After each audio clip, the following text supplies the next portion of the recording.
English language teaching. Under the covers.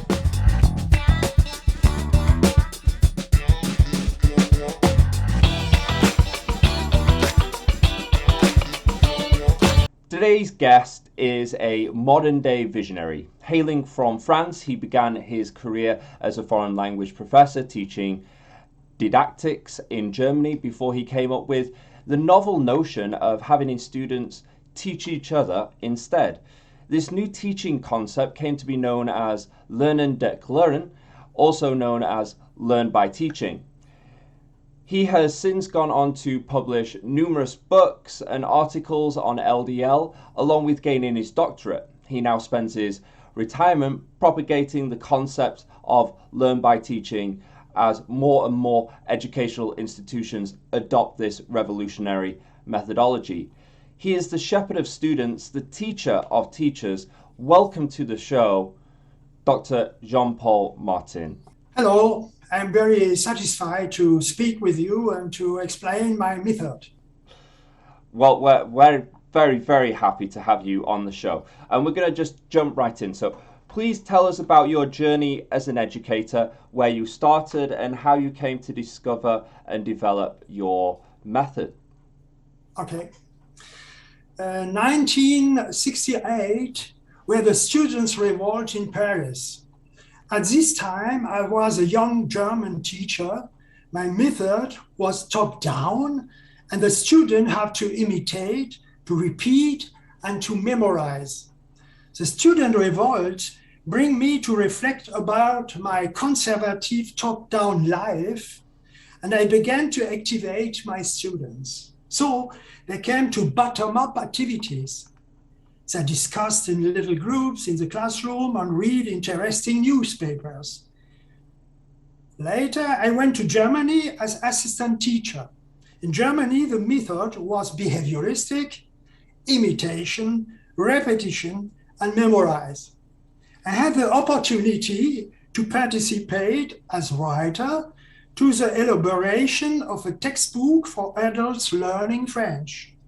The writers want to change from behavioristic pattern to communicative. So I trained a communicative method, working in groups and communicating about everyday topics. 1980, I had the opportunity to get a position as an assistant professor for French as foreign language at University Eichstätt in Bavaria. As I was absolutely convinced that a professor had to test his theory in the practice and tell his students his real experiences, I took a French class at the near grammar school. Of course, I used the active communicative method. The student motivation was present, but I nevertheless was very dominant. And the students remained passive. I spoke much more than the student does. And the voiced sentences from the student were very simple, not accordingly to their intellect. So his type of class was boring. What could I do if I asked a student to manage the course themselves? They would talk much more. They would utter more complex ideas and sentences. They would be much more demanded. Perhaps you have a question to this, what I have described. I think it's a tale old as time when everyone that we speak to with the teachers, they always start out with this idea that society has as a teacher, that they are so dominant in the classroom and that the students are so passive. And everyone that I speak to always talks about how they start off their journey like this, and then more and more they move into these different methodologies that all seem to corral and go back to this central point of having the students have more agency autonomy, more participation in the class. And I just wanted to make that comment because it seems to be a reoccurring theme. Yes, I think the political thing I have recorded, or I find, are very important. I had a lot of people have top-down view, and so I too. Me too. I was 20 years or 30 years, and there was for 40 years ago. But with the revolt, the student revolt, I get a bottom-up perspective, and this bottom-up perspective I have today now. Yes? Yeah. The people are doing the things, and the other people have to make what we wish, what we want. Yeah. And the student have topics, have interest, and they have to realize that. And I just here help there to find perhaps a goal. Because young people cannot find always the goal. But if I show, look at that, oh yes, that's my goal. Yeah, yeah. Yes. It's almost like you are trying to get them to rediscover this type of learning for me. Because when I was researching Learn by Teaching, what struck me so much is with education, there's often this institutionalization where the students kind of become robotic. But when we're so young, there's these new schools for very young kindergarten, pre-school children like Montessori, Waldorf, Reggio Emilia, where it's all about being student-led, student discovery, students developing their own path, and it suddenly just changes into this institution. And then we as teachers, once we go from bottom up, we have to kind of like unlearn all this, or unravel and remove all of this blah on top for them to just rediscover what they already knew. It's kind of bizarre and crazy. Yes, of course. I think the interesting thing is to say, I am looking for very interesting thing in the world. Yes, exactly. And in the world, I come not with interesting things, so that I don't know what is very interesting for the people, for me, and for the children, and for the students. And I'm only, have you seen that? Yes, but it's not so interesting for us. Okay, I am looking for something else. Oh, yes, it's interesting. We make a journey to Istanbul. They say, yes, let's go. Yes. I love it. Okay. But really, I do that with students on the high school. Yes, they say, okay, but the perspective is always from the bottom to the top. And to change the top, Yes. Yeah. So let's talk a little bit about the fundamentals then. So if we were talking right now to an aspiring educator, a teacher, then how would you lay out the process of correctly establishing an LDL class? Yes. The first steps are very important because you have to give self-confidence to the students. So you say, okay, you will make now the course, and you are in the classroom. I split up the lesson contents in little parts. A little grammar section, a little text section, a couple of exercises, a couple of questions about the text, and so on. Because we have a textbook, and I need the textbook and give several parts. You two students become a little part. The next one little part, and then I say, okay, you go in front of the class. Yeah, they prepare 20 minutes are there to prepare this. You go, two people go in the front of the class and begin. So begin. They are not they don't know how to do. I say, try it. And they have not self-confidence, or yes, good. Then perhaps you might sound so, yes, okay, well done. See, Peter, look at the other student, and you have to be very friendly because it's interesting nice for the class. If you be friendly, do this, and step by step. I don't have to say more things because the student are growing and stabilizing. That is important to support the students who present the grammar or the contents. Then you have to maintain discipline, because if it's not very interesting what the two students make, because they must do that for the first time, it's not very interesting at the beginning. Yeah. So you have to say to the other, please be quiet, because it will be more and more interesting what the other students do, because they are more self-confident, and then it's interesting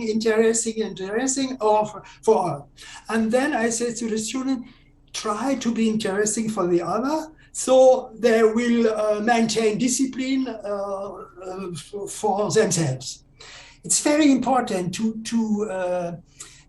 explain, to give confidence to the people in the front of the class, because it's a difficult. More teachers say, if I send two people in the front of the class, they are not self-confident, it's not interesting what they are doing, and they go back to the plan. I say, no, you have to be persistent. You have to support these people, and step by step they will be good, and they will be far more better than you imagine, more better. And this paradigm wechsel or the changing, you as a teacher have to support that. And a lot of people, teachers say, no, it doesn't work. The students are not able to do this. But it's not good. You have to support, and then they are growing. Yes. So I read what I wrote about. Just a quick comment on what you just said. Actually, from my personal experience, I once had a tutor trainer tell me that you should never get teenagers to present to the whole class. They actually told me that. They said that teenagers are not confident enough to present to the whole class. Yeah. So what would you say about that? Every human man, every human being is able to do something. Yeah. It's just a self-confidence. You can take little boys, little children in the perhaps 6 years old. They are able to do something. You have to support them. Everybody is able to do things. Mm-hmm. And then you just have to support them to say it's very good what you are doing. And the other, step by step, say, yes, I never think that this boy is able to do something. It's my boy, he's my friend, but I didn't know that he's so good. And that step by step, and disabled person, it's all the things, it's my experience, 6 years long. Fantastic. Do you want to carry on with your answer, your reading? Yes. Very, very fast, because it's not so interesting, I think. I give, yes. If students are beginning to do this, learning by teaching, they need a side, they need a page with useful expression in the classroom. Mm-hmm. So they can see, for example, who would like to take the next sentence? This is what the students have to say. Mm-hmm. If they are presenting a lesson. You have to say that. Who can answer the question? Could you write that on the board, please? That's a student say to other student. Could you please write that on the board? Would you please look at the transparency? Who can explain the lexical item? That is what students are saying. At the beginning, not so sure, but step by step, could you please do that? Could you please do that? So that they are able to speak very fast, because it's not so. It's not a lot of expression. 20 expression, and say repeat. Please, thank you very much. Yes, good. So they are managing the classroom. Yeah. So this would be functional language for the task of teaching, essentially. Yes. And because they repeat it again and again each Yes, time, of course. it gets deeper, it gets more ingrained. Wonderful. Yes. And step by step, the language is better and better because they're learning grammar and they are proud to use a very complicated, sophisticated language. Because they may, other people say, yeah, you are speaking very well. Yeah. Yes, of course. But at the beginning, you are so afraid. No, I'm very proud. Yeah. So, very important to say, you have to be friendly. You have to be, as I say as a student, you have to be friendly. I'm friendly, you have to be friendly. Yes, of course, I'm friendly. And a colleague from me say, You smile. yeah. Colleague from me say, if they go in your classroom, other people, they are very aggressive out of the room. They come to the room, very friendly, hello. Like a reflex, you understand? Yeah, it's like a reflex. They adopt their own teacher persona. Yeah, absolute. They are very friendly. I believe you. Yes. Then other expression you need to give encouragement or praise. That's correct. Good idea. Well done. That what is an excellent answer. That's the student. I say that to the other. They have to praise the other. When something is wrong, you have to be polite. Yeah. I'm afraid there was a mistake. Your pronunciation is incorrect. I'm sorry. Who can help him? Yes, because everybody is helping the other. At the beginning, you have to introduce this behavior, but step by step, it was normal. And so you have the class is a learning machine. Yeah. Learning machine. And a brain, because everybody is a neuron, and they interact, so the class is a brain. Because they interact and they produce thinking. They produce thinking. So that's because of that, I give the student very difficult and complex texts to work about, because they say, yes, that's very interesting. It's difficult, but it's very interesting. Yes.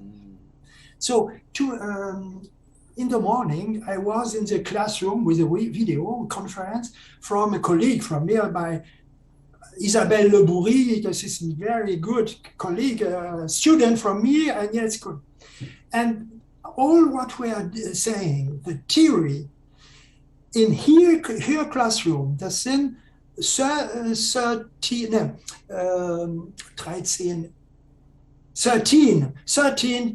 students, 13 from the age 14, very young.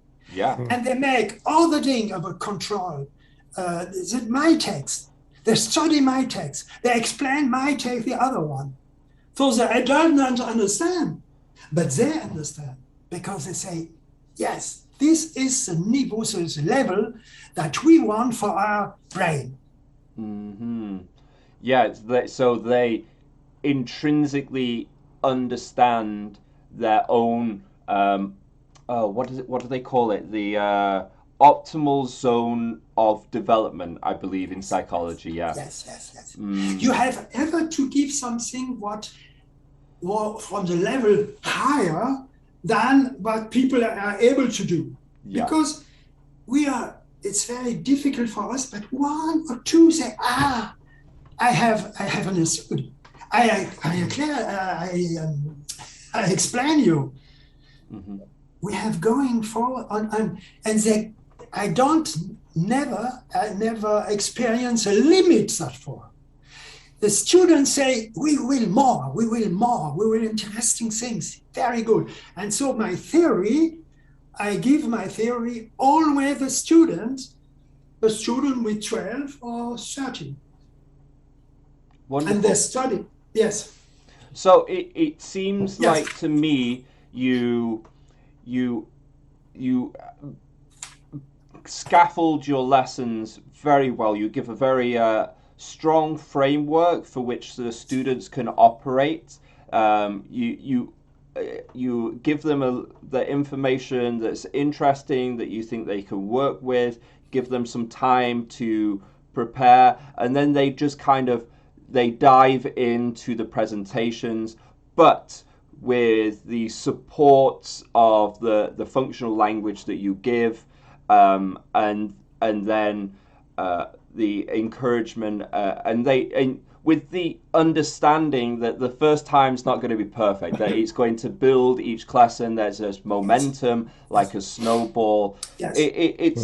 It's really fantastic. And one point that I really wanted to raise as well from listening with you is it sounds like it's more difficult, but actually I think it's maybe easier for the teacher in a way, because when I teach, and if I'm doing this chalk and talk, this sage on the stage, this I'm the teacher role, then I have to be teaching and managing the class at the same time.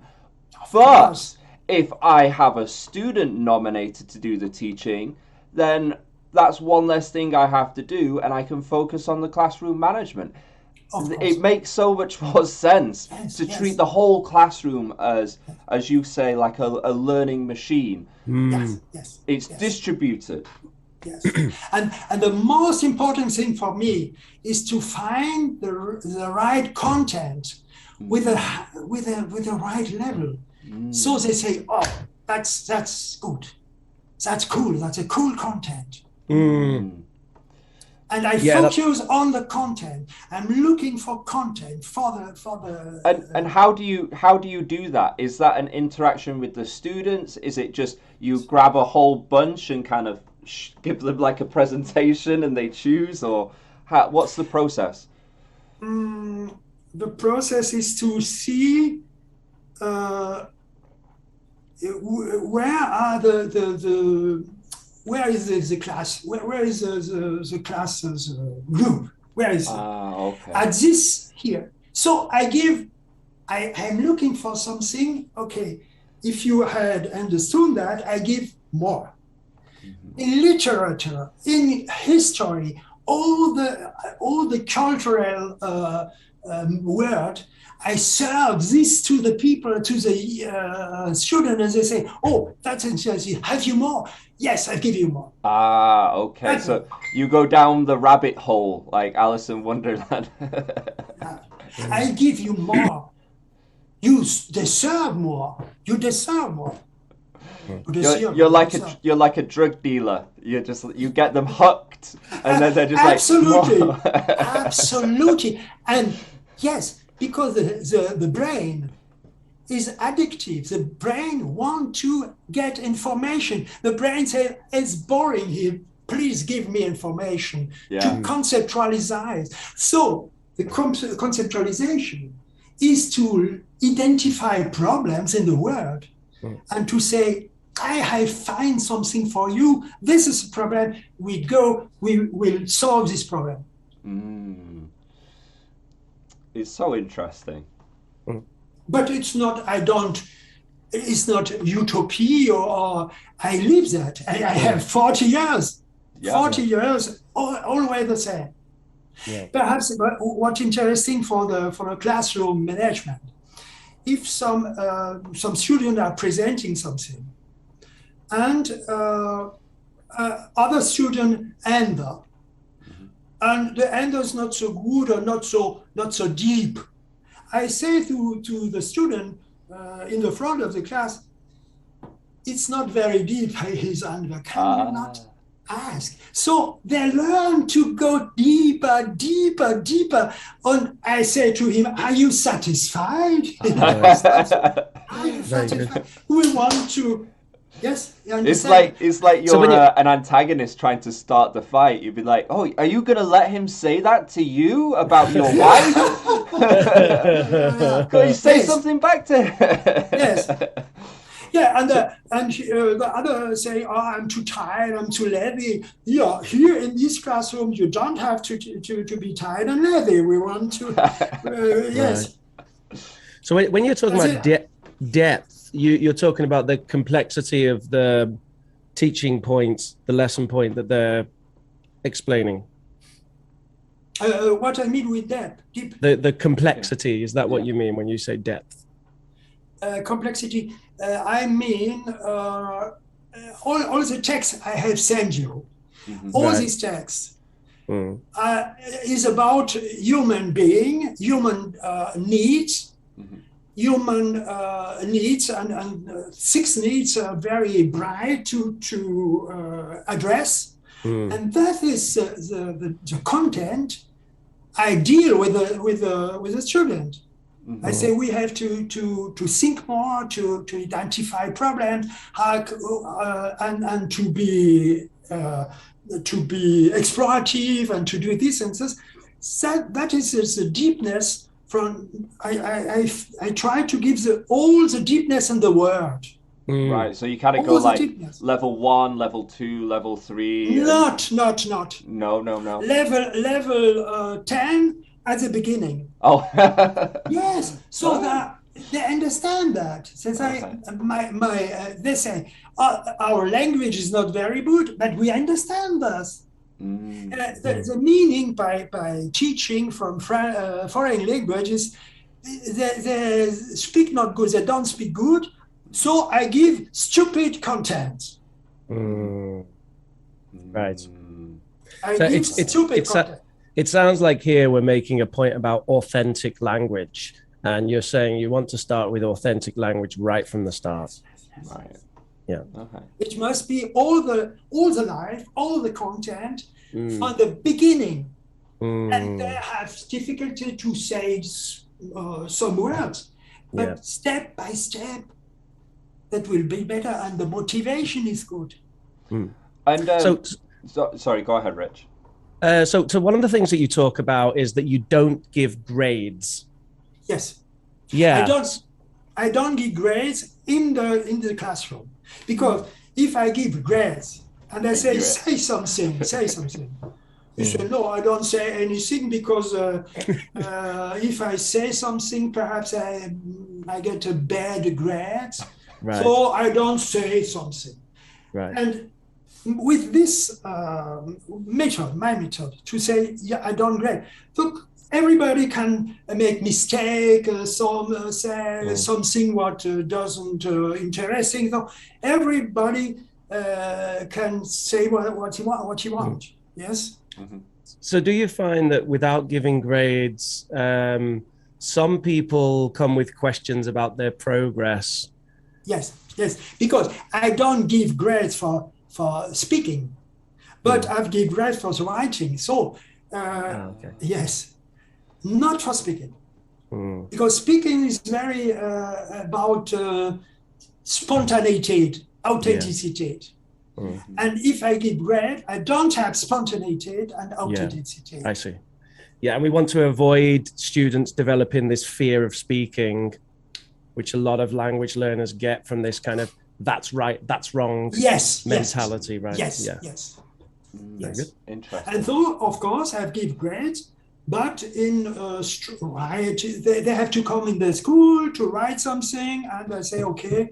And they say, you get the same grade in your ich weiß nicht, wie das heißt, also book, notebook, the same grade, to speak as you have write. But if you speak better than write, I give you better note. So Yes. I feel like the what you gave us, that class was kind of like the beginner class to first establish. How do you kind of go about progressing the students? Do you wait for them to go, you know, teacher, I don't think these presentations are very, you know, very interesting. Could I try to do group work? Do you wait for them to ask, or do you go, hey, have you thought about doing this a bit differently? Do you prompt it? How do you go about kind of progressing, getting them into pedagogy, basically? Yes. Now, of course, if two students are in the front of the class, and I look if it's interesting for the other, or if the other understand. So I say, look, he doesn't understand what you're saying, or it's a little boring what you are doing. Think about a better mimes or roles or so. Think about that. Yes. Yeah, and they come up with their own. Oh, maybe we can put people in a group. Maybe I can do a game or something. Yes. Do you ever steal their ideas? Yes, I have something. It's like, perhaps you can do that, perhaps you can do that. And often they have a better idea. So, yes, it's a good idea. But it's very important to look, are they interested or not? If they are not interested, I have to cut and to say, we have to do something to a better level from the discourse. Okay, this is a joke, but also a question. So, have you ever had a student go, maybe the best way for me to teach is to get one of my other colleagues, one of my other classmates to teach? Have you ever had them try to do learning by teaching on you? It's a bit meta. Like, on me. You know, you have them go and do presentations, yes. And other ways. Do they ever have the idea of having their students, their friends, do the teaching? So they do learning by teaching. Yes, of course. Oh, they do. Yes. That's amazing that they comes to that idea. Not really, but I know, but yes, we they are eager to teach themselves. They don't want that attention. Yes, they are eager. Yes, addiction. It's an addiction. Yeah. Right. Yes, the drugs, like drugs, I think.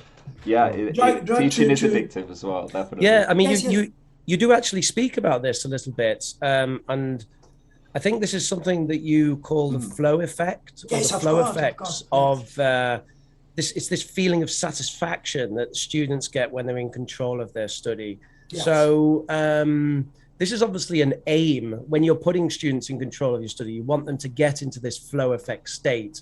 So how do you drive them towards that? Yes, I have to I have think a lot, very deep about human beings, about satisfaction. So I have to read what I am prepared about. Please go ahead. Yes, of course. Yes? Yeah. Yes. Okay. Yes. The idea was this idea. I have noticed that the students are very happy with this method. So I want to do research about that topic, and I wrote a doctoral thesis to study, to research about the motivation. And the first thing I have see by the research was the pyramid of Maslow. 40 years ago. Yes, to that time, this pyramid of Maslow was not very popular, not very famous. And I take this and say, I will exactly study if the needs who are described by Maslow, the needs are satisfied with this form of ontology, of teaching. Or the my method is satisfying the needs. Which needs are satisfied? And I have seen all the needs are satisfied. And so I can describe this here. First, the needs or the pyramid of needs from Maslow is following. The first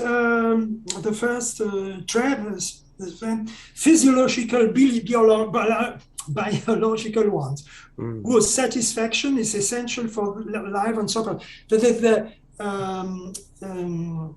la santé, the organism, yeah, as a physiological is very important. If you are not sane, if you are ill, you are not happy. So you have to think about that. How is the situation in the classroom? Is a satisfaction of physiological needs, yes or not? And by my method is better. So I will explain why. Then the next point is security. I don't give grades because of security. They have to feel, secure. It's very important. And in the most teaching method, the students are afraid to get a grade, or that the teacher say, no, it's not good. It's very bad if you want to create a situation who is good for the student. No fear.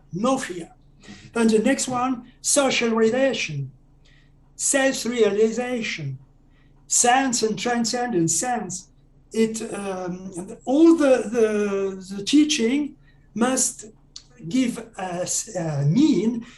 All the student must have this a feeling that this is meaningful what they are doing with the method.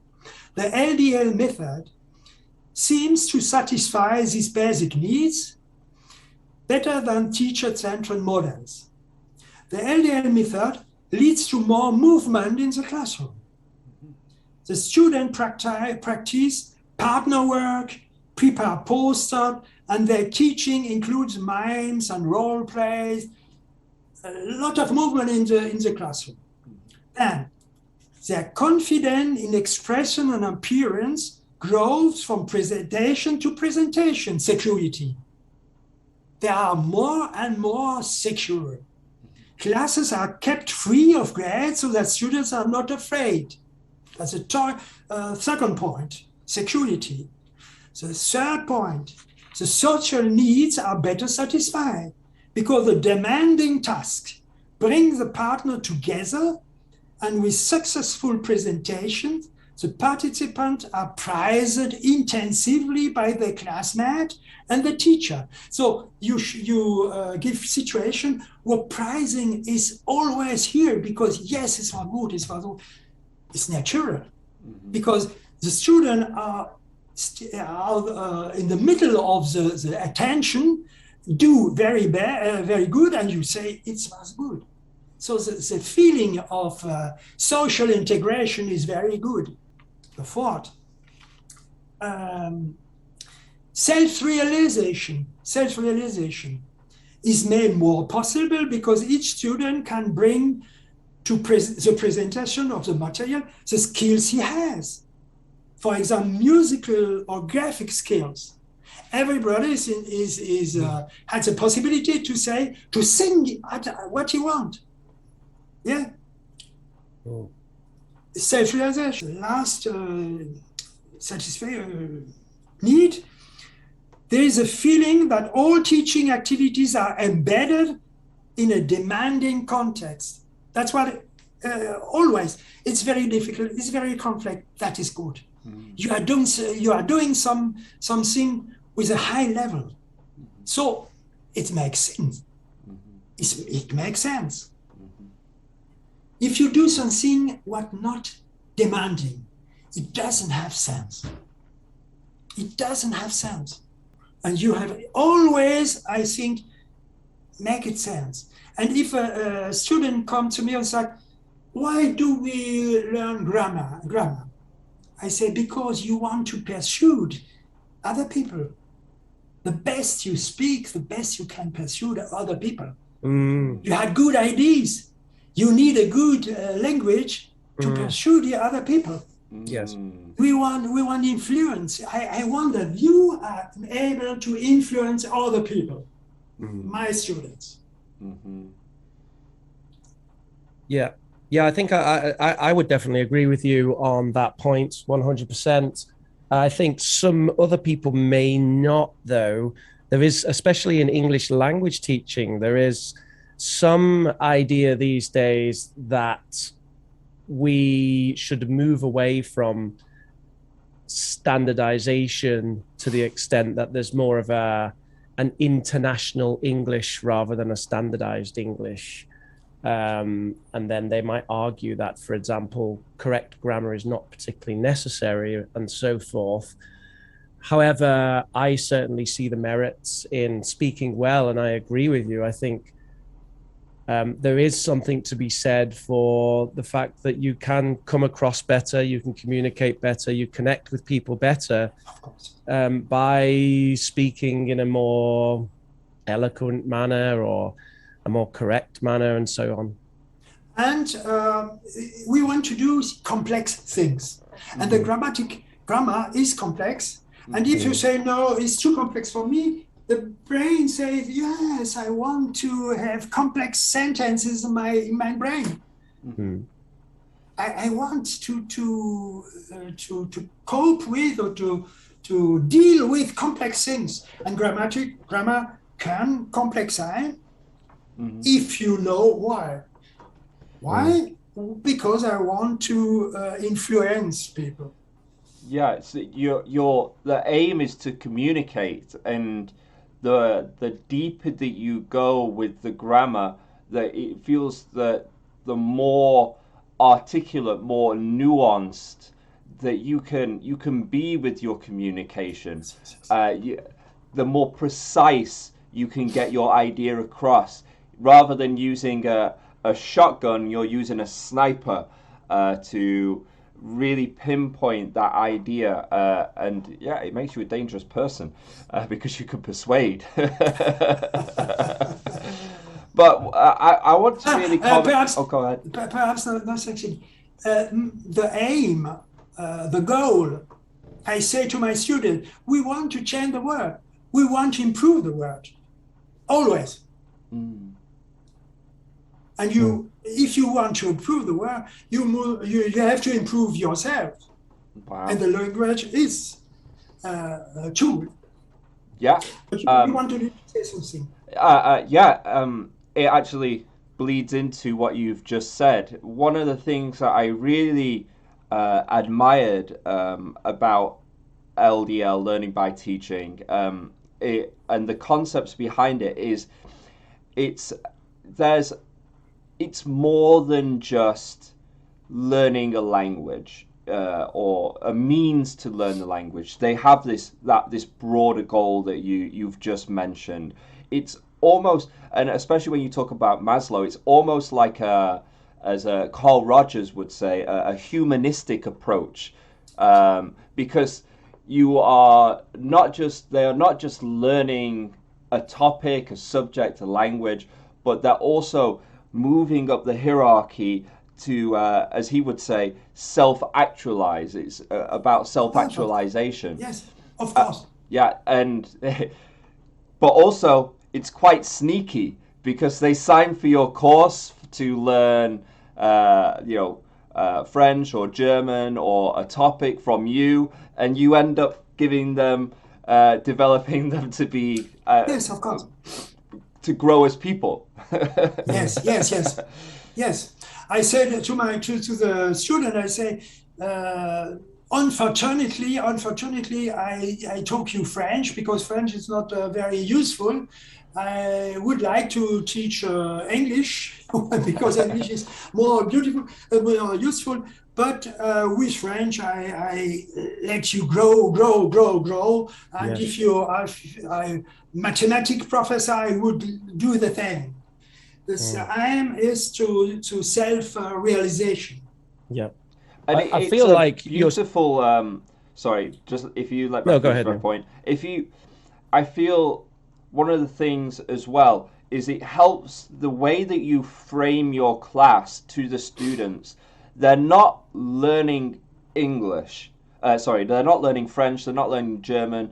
They're not learning blah Yes, blah blah blah blah. They're learning something in order to achieve a higher goal. So absolutely. that's not the point. So it helps them to go through all the difficulties of the learning process for the language, because it's just a means to an end to achieve this bigger Of goal. course.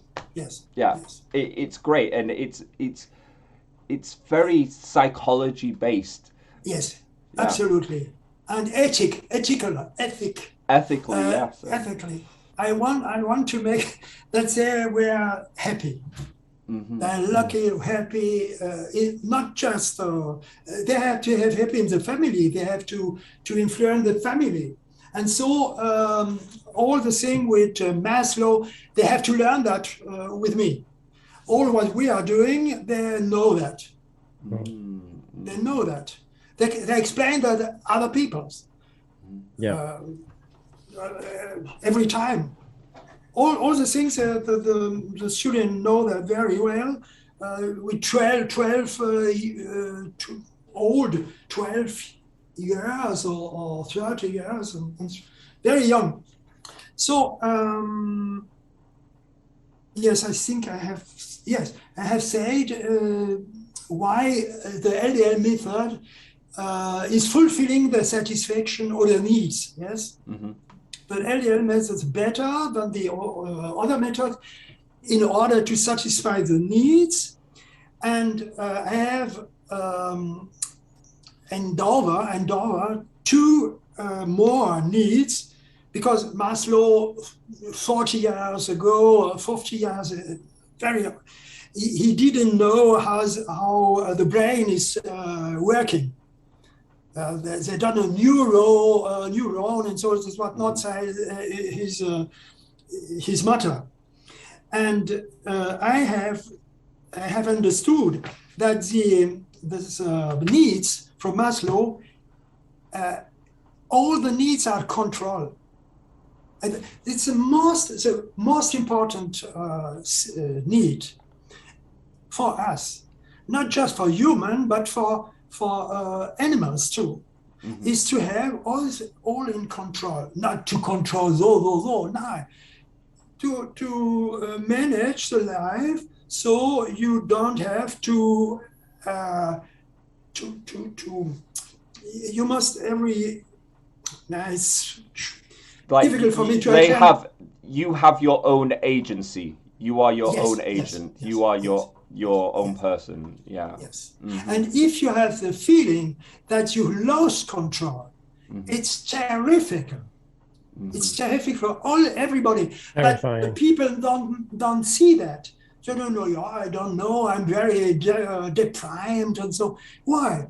And I say, look, you have to see where your needs are not satisfied. And in this or this not satisfied. So you have to do something in order to satisfy this, and then you have the control about your life. Yes. To understand how I can control my life, I have to look, are all the needs satisfied? And if not, I have to do something in order to satisfy it, not a maximum, not 100%, but so that I can live.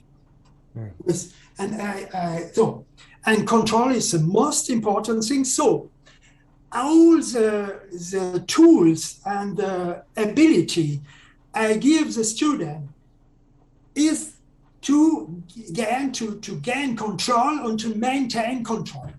Everything. About grammar, about language, about the organism, health, security, all about control. Everybody. But the people don't know that. They don't understand that. That all what we are doing, brush the teeth, that the organism is able to have the control on the day. Have a home and a job in order that I control my life and don't have to be afraid that something comes and disturb this this control. Then all things. But I can yes, I read that what I have written about the need for control, because it's my idea, and I think it's right. Emotional research points to the importance of the feeling of control. In everyday language, control means having the situation under control. The feeling of control signals that you are able to sustain your life. All the basic needs listed by Maslow can be subordinated to an all-encompassing need, that of control. In fact, the physiological need corresponds to the task of keeping the individual functioning by supplying energy. This starts with brushing your teeth, continues with breakfast, and extends to all activities that are beneficial to your health. I control my organism. The first. Then, the need for security is also about control. The individual feels comfortable if he is not threatened. The need for social inclusion corresponds to control at the social level. When people are integrated into a social network, they have more resources at their disposal to keep their field of life under control. They help together to keep the field in control. I don't control the other don't control me, but we control the situation. I need the other people in order to control my life, the situation, not to control him, not to control my students. I need the student in order to control my life and the life of other people. I need that.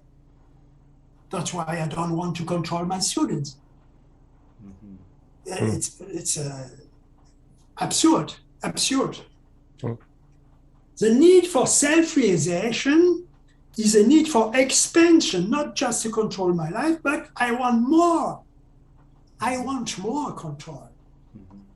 Here the point is no longer to maintain control, but to extend it. When you feel talents, for example, musical talents, then it's yours. It urges you to develop the corresponding ability. In this way, the cognitive and emotional map is expanded. You control more and more areas of the world. I control my life, but it's not enough. I want cognitive, of course, not power, but cognitive. I understand even more.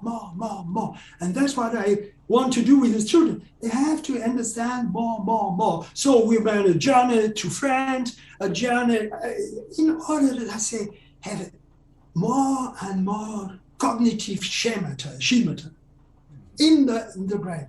So they stabilize the control feeling. Because I know that.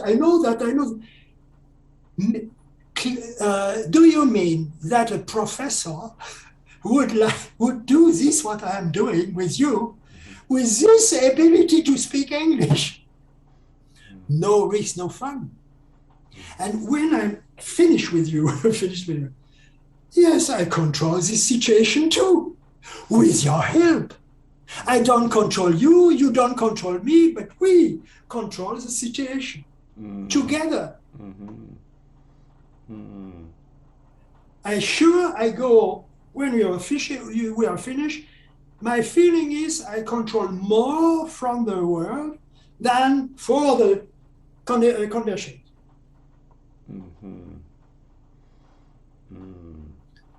Yeah, I feel like your students must come away from your courses with a great deal of extra confidence that they're being put into these kind of new situations, but in a way that they're provided with guidance necessary to do these kinds of tasks that they wouldn't have done before, such as teaching and presenting and so on, and directing their own learning and researching. And that very likely would inspire them to know that, give them the confidence to know that they can do that going forward. And this might be one of the reasons why, I noticed that you do have quite a following of former students who obviously are very appreciative for the teaching that they got with you.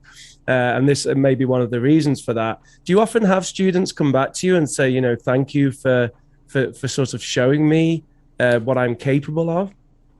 But I'm capable. As in, do you have students coming back to you and thanking you for kind of showing them their own abilities? Yes, of course. A lot of people. 40 years later. 40 years later. Yes, yeah. I can explain that.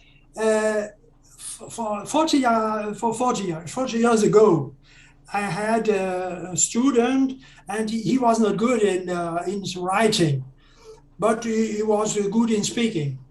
And I have give the writing. He was not good in grade, and I give him speaking 1, 2, 3, 4 on one as a. You get this grade, this grade, this grade, this grade, this grade. A lot of good grades. So in 1 second, I gave him a lot of good grades. So he had at the end a better note, a better grade. And he said, I remember that Yasu gave me, you say, oh, I give you the 6 grades. Very good, very good, very good. So you had a good note because writing is not good. Speaking is very good. I have here a good grade, and you have a good grade. It's very difficult to explain in English, but he said it was a wonder. I get a good note because you have do something was not legal. It's not legal. You can nicht give 6 good grade. So in the second, it's not possible. But I say it doesn't matter. You are a good man. I give you that. It's not legal.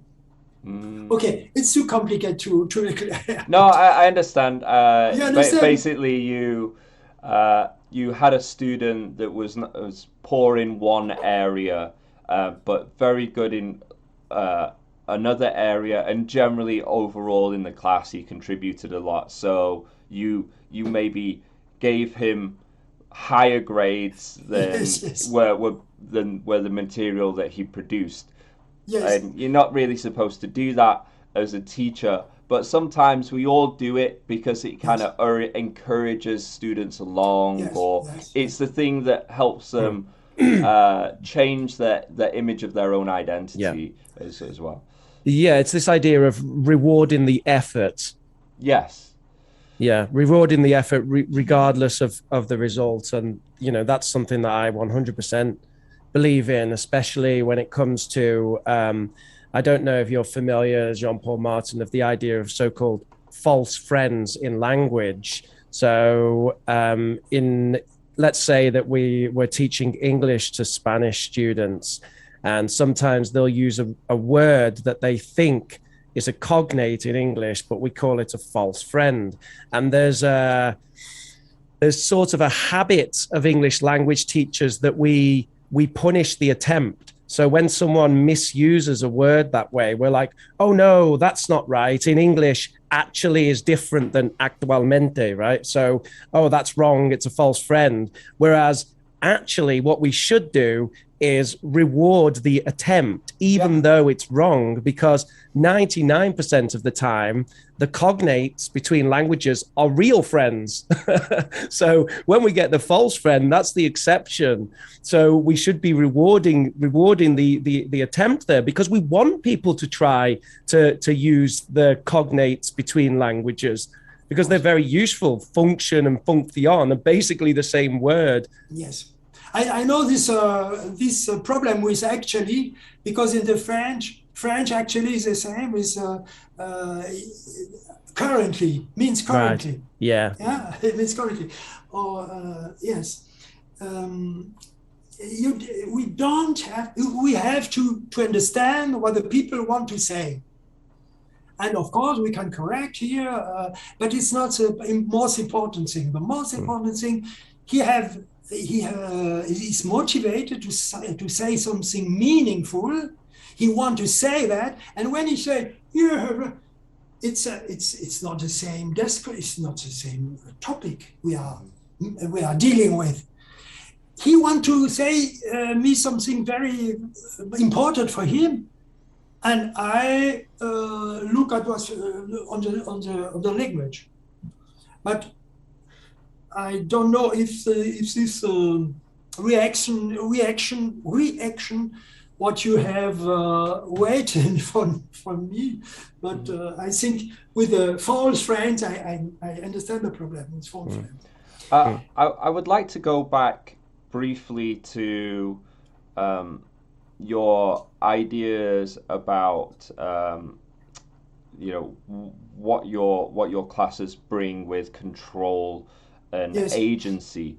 So I think one of my issues, and the issues that I had with school, is when you go to school or university, often it's just you go there to learn a topic. All the teachers there are like trying to teach you a topic, and there's a general lack of giving the students tools to do the learning themselves, self-directed, and just this.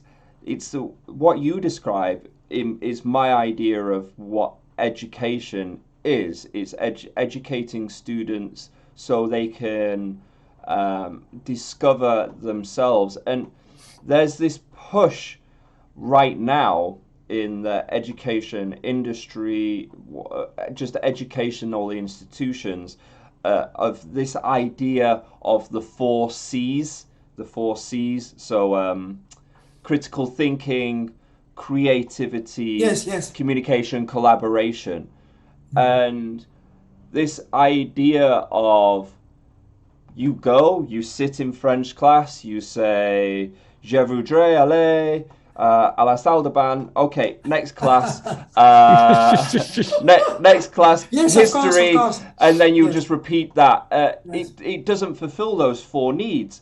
Yet what you describe, I feel, encompasses those four C's in one. It should be the way, I believe, because the students come to, especially with collaboration, because it's so hard for people to understand that collaboration is necessary in order to get bigger things done. Yes. Yeah. So communication, collaboration, very, very important for me. Yes. I want to see what you do more in education. Sorry, my question was, when I was doing research, I noticed that your learn by teaching is being more and more adopted, I believe, in German public schools. Of course, yes. Can you speak about how that is happening? How is that adopted? What do they do? Can you elaborate more? Yes, but it's not easy to describe, because 40 years ago, as I had this idea, learning by teaching, 40 years ago, a lot of people are very interesting because they have seen, oh, it's successful. So I have training a lot of colleague, a lot of teacher in all the matters, and all the level in the primary school, in the university. All the people knew this method, find it interesting. It was in the program from the ministry, everywhere. But not a lot of people of colleagues had really do this because it's very complicated. You have to have a habit, attitude. And the more the people today, everybody know that.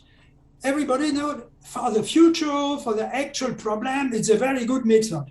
But it is very difficult for the teacher to do this really in the classroom, because they have not this attitude to say, I give my control to the students, because they are afraid to lose the control. But they don't understand. The more you give control to the student, the more you have the control, because you can do other things. You are not always to cook what I have to do, what are they doing. So you can think about the content. You can think about what students are thinking, and say, oh, it's good what you are thinking. Perhaps you can tell him that. It's other tasks what you have. If you make learning by teaching, or if you make teacher-centered teaching. So for these people, it's a must Änderung to they have to make something else that what they always do. They have to transform them radical, not just a little bit, but radical. You have to see bottom up and not top down. And the top down is everywhere in the society, in the politics, in the school, everywhere, top down.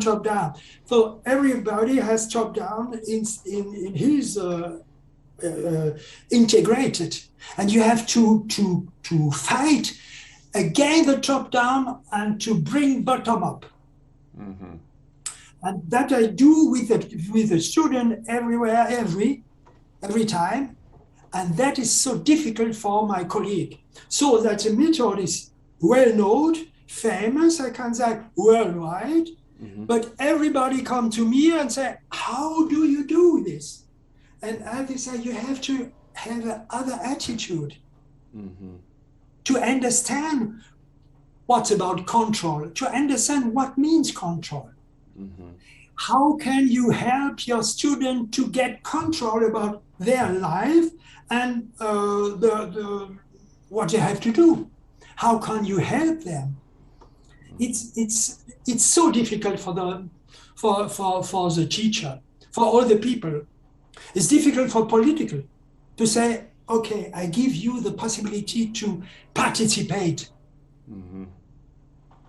It's really a social problem. The people don't understand that. Because, Sorry to interrupt your flow, because it's very interesting the things you're saying, Jean-Paul Martin. The thought that comes to me is, to what extent, when you are beginning a course, to what extent would you have the framework of a syllabus in mind? I think you've previously mentioned that you often use a course book, and that becomes the backbone of the syllabus. Is that correct? Is that how you would function? Yes, it's correct. Yeah. But we are going more far. We have the book with the contents, syllabus, you say. Yeah. Of course, I make that, no problem. But we do more things, because the student, if they begin to teach themselves, it's not difficult to control the contents. It's very fast. And then they say, what can we do now? And then, okay, we do this. Right. Yes, always.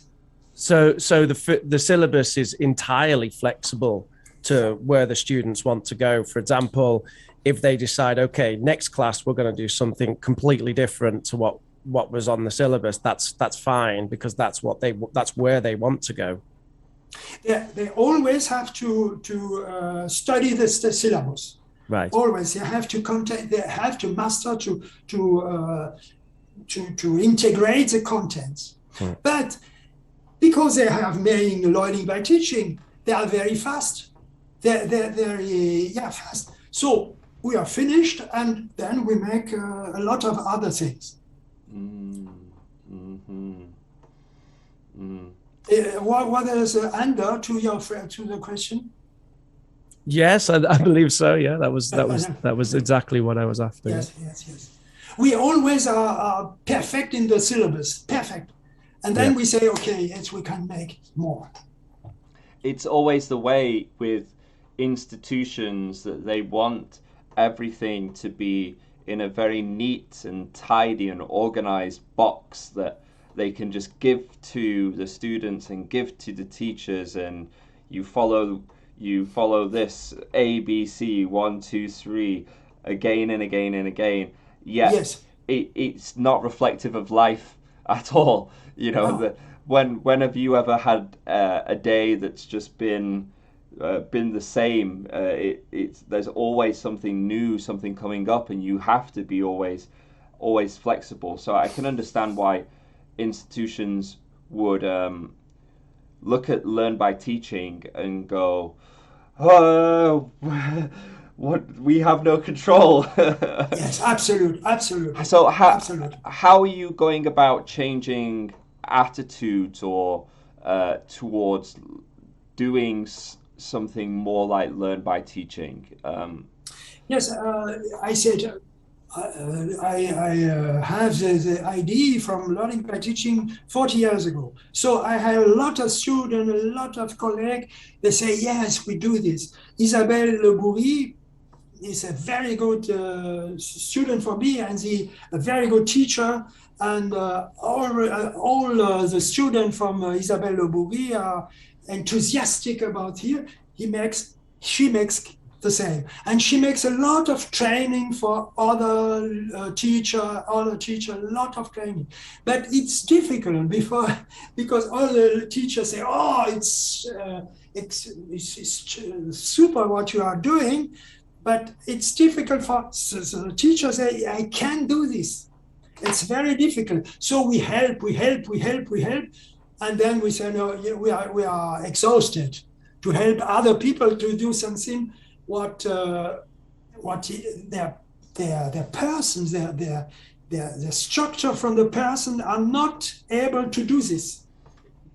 You have to be very cool. Yes. You have to be very cool. You have to identify what's very important is for people. So I think it's very important to know, to learn the history from Europe. Mm-hmm. So I said it was not on the syllabus, but I said there were 15 or 16. I said we have to learn the history from Europe. Very hard. All the history, very hard. Mm-hmm. To say, oh, very hard. And we learn. And now they, we have control about the history from. That is the idea for control. Big things, complexity reducing. Mm-hmm. So, yes, and you have the control about the history from Europe.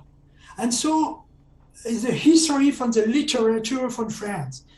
History, very, it's a most of content, step by step. Okay, we have the history from the literature under control, always under control, and you have to make complexity reduce, and to give this the student and say, you have to learn that. Not you have to learn that, but this is a bone, the bones And with this bone, you can learn more if you want.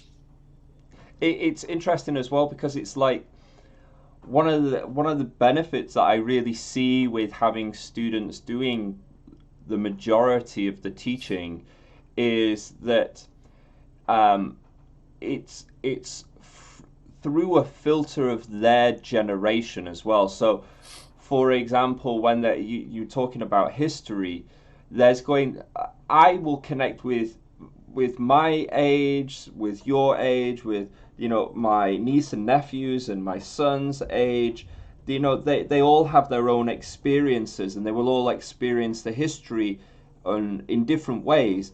But the point being is, all these students, they're all teaching each other, they're all of the same generation, so when they learn something, they are better able to communicate it, because they know how it is that generation communicates, that the slang, the cultural references, to be like, oh yeah, this King Louis is kind of like this rap star or YouTuber or something like that, stuff that we would never come up with because it's not our cultural reference. Yes. So Yes.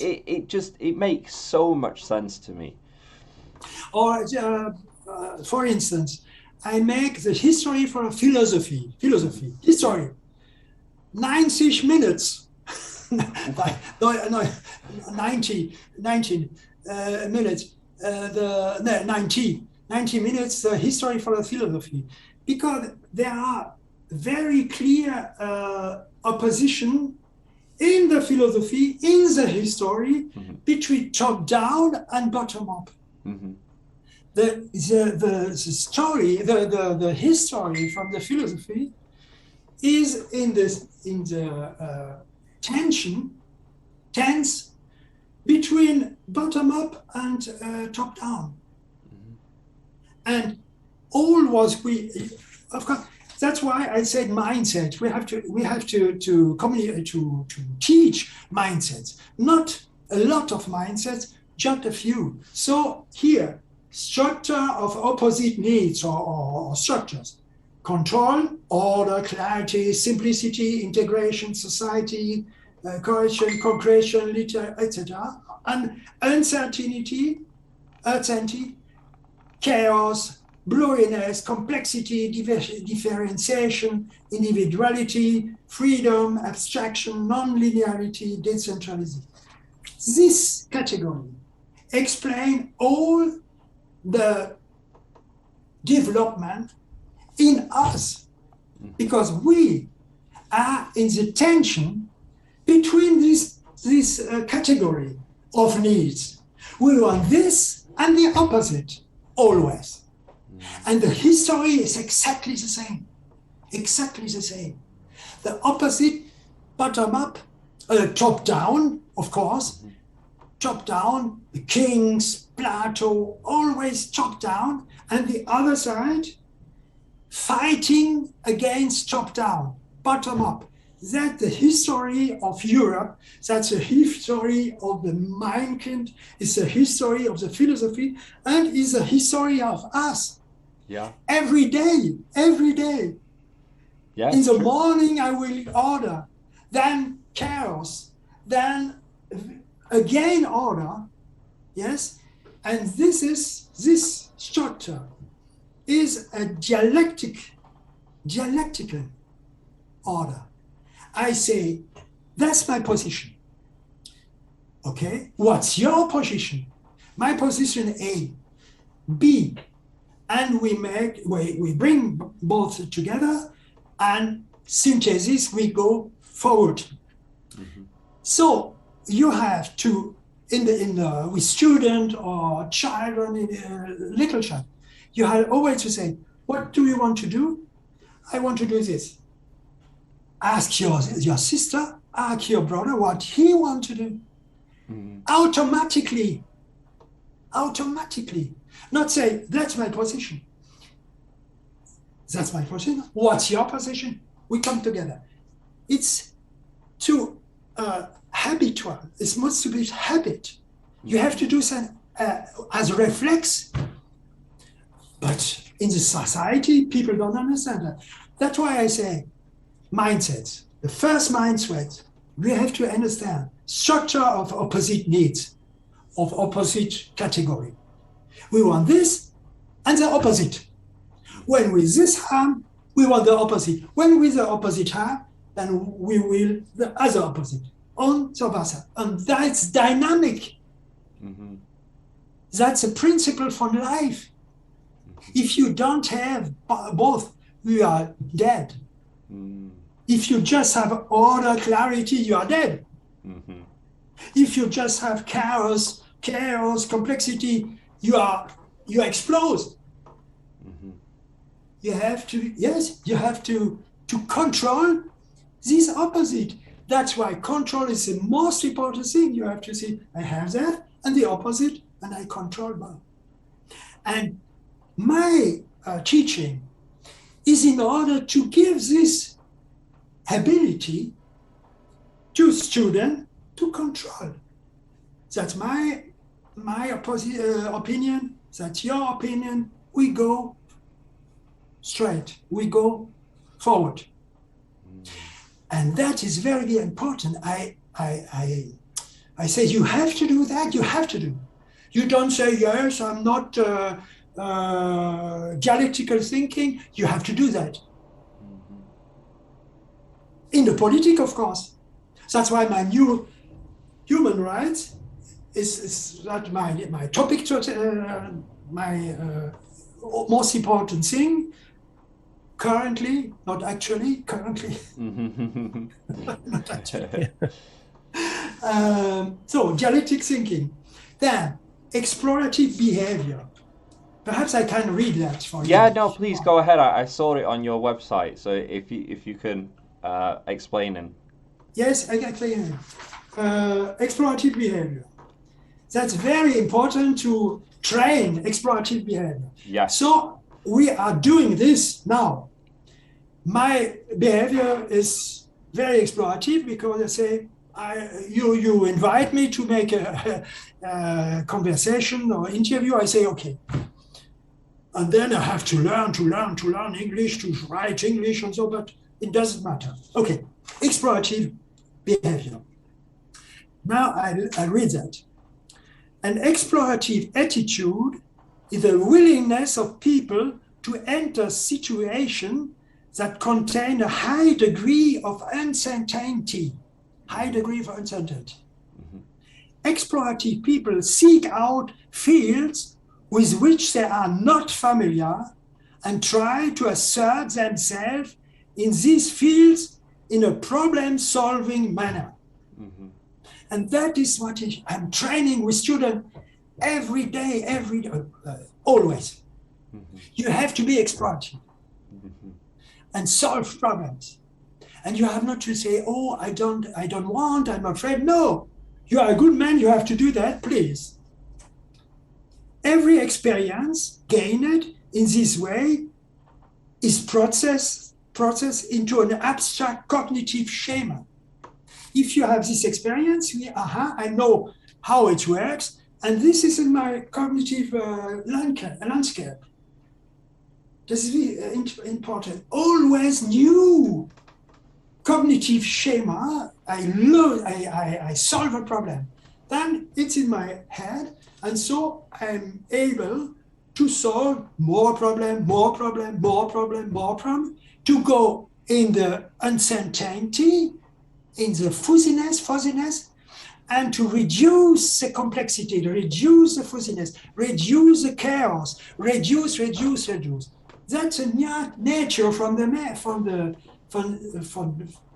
human and for animals. Animals are explorative too. They solve problems too, always, and we too. Then, the more experience, the more schemes, the wider the cognitive map.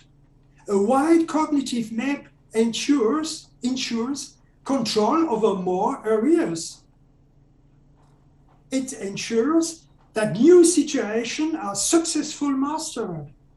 The feeling of control is strengthened self-confidence grows, and thus the willingness to tackle unknown fields, to behave in an explorative manner again.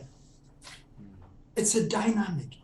The more you are explorative, the more you are stabilized, the more your self-confidence is, and the more you lose, you have the solution for problems. You identify problems, you go in and solve the problem. And that's why I give the student, and yes. And the organism reward you with flow. That's a reward. If you are explorative, at the end, the organism rewards you with flow. Mm-hmm. Because just so, we are able to live, to stay alive. We have to be explorative, to train that in order to be alive. Because when we are not explorative, we don't change ourselves, and we are not adapted. Mm-hmm. We have to adapting always. And that's what I do with my students. Mm-hmm. And it gives your life meaning as well. Yes. Yeah. Yes. That's my idea from education. Yes, education. Wonderful. Explorative. Well, it's the natural way. It's the way that children learn, they explore. It's the Einstein quote. Something like, "Play is the highest form of research," or something like that. Yeah. Yeah, I know what you mean. Yes. Yes. And I see. I have a 2-year-old right now, and the world is fascinating to him. He's always trying out new things, and so this toy car moves. What else moves? Does this move? This doesn't move. This is not a car. Wait, this is a car, but this doesn't move. Why does it not move? And it's absolute. And it's absolute.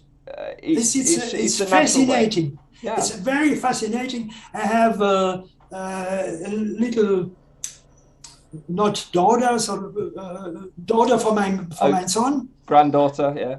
Yeah, granddaughter. The one is 5 years old. The other 7 years old.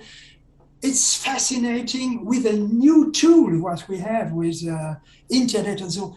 They are so clever, so intelligent. It's oh my goodness! Fascinating, fabulous. He does things with his iPad that I'm just astonished. I'm like, you're 2 years old, and he does.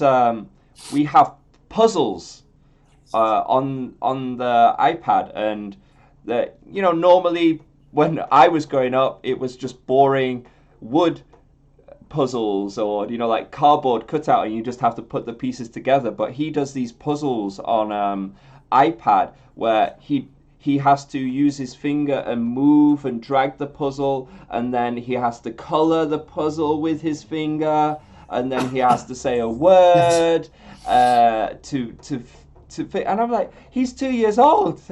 Yes, of course. Of course.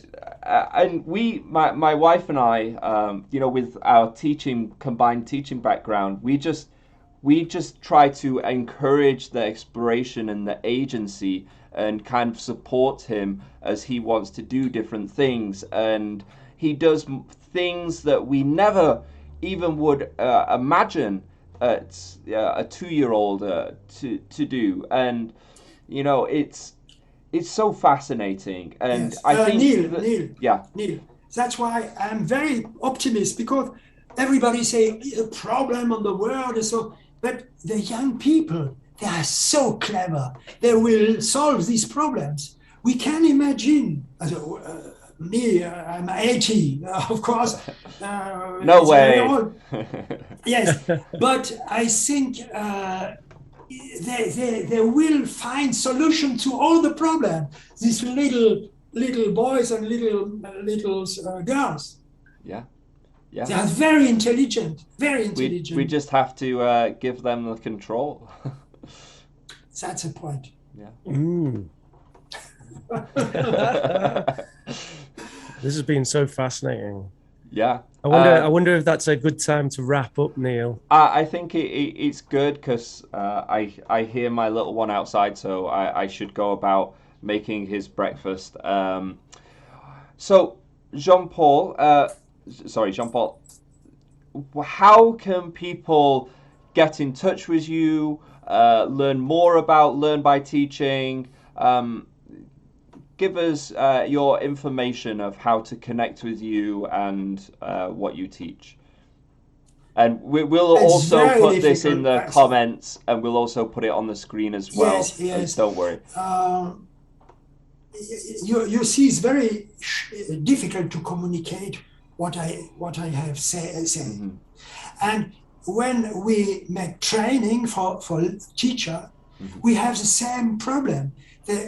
With you is easy because you understand what I say, mm-hmm. but it's very difficult. So I have a lot of scientific article, mm-hmm. 40, and then the last article I have conceptualization, learning by teaching, conceptualization as a source of happiness. That's my last article. Mm-hmm. But it's very difficult for normal teacher. I know that.